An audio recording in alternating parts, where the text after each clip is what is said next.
Hi friends, स्वागत आहे तुमचं आपल्या ट्रू लाईन्स अबाउट लाईफ या चॅनलमध्ये। तर आज आपण पोटामध्ये गॅस होणे व पोटफुगी याबद्दल माहिती घेणार आहोत।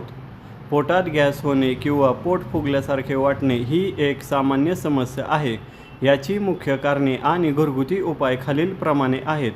पोटात गॅस होण्याची मुख्य कारणे: चुकीच्या खाण्याच्या सवयी, जेवताना खूप वेगाने खाणे, जेवताना बोलणे किंवा जेवणाच्या वेळा अनिश्चित असणे, पचनशक्ती मंदावणे, अन्नाचे व्यवस्थित पचन न झाल्यामुळे ते पोटात सडते आणि गॅस तयार होतो, विशिष्ट पदार्थ जास्त प्रमाणात कडधान्ये उदाहरणार्थ हरभरा, वाटाणा तसेच कोबी, मैद्याचे पदार्थ किंवा तळलेले पदार्थ खाणे, बैठी जीवनशैली, जेवल्यानंतर लगेच झोपणे किंवा दिवसभर शारीरिक हालचाल कमी असणे, पाण्याचे कमी प्रमाण, शरीरात पुरेसे पाणी नसल्यास बद्धकोष्ठता होते ज्यामुळे गॅस वाढतो।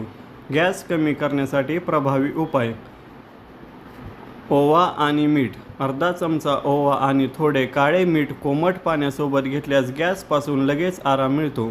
ओव्यातील थायमॉल पचन सुधारण्यास मदत करते। आल्याचा छोटा तुकडा दही व मिठासोबत चावून खावा किंवा आल्याचा चहा प्यावा, यामुळे पाचक रसांची निर्मिती वाढते। जिरे पाणी, 1 ग्लास पाण्यात थोडे जिरे उकळून ते पाणी गाळून प्यावे।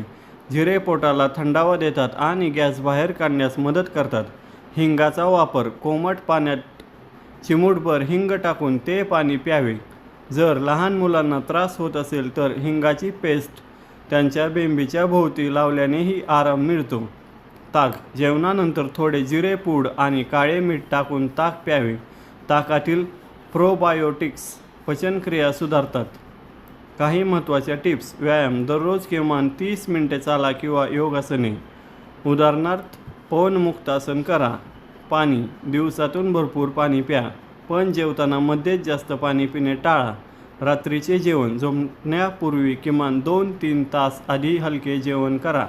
सावकाश चावून खावा, अन्न नीट चावून खाल्ल्याने लाळ अन्नात मिसळते आणि पचन सुलभ होते। जर हा त्रास सतत होत असेल किंवा पोटात तीव्र वेदना होत असतील तर तज्ज्ञ डॉक्टरांचा सल्ला घेणे केव्हाही चांगले आहे। आमची माहिती तुम्हाला आवडली असेल तर लाईक करा, शेअर करा, सबस्क्राईब करा। धन्यवाद।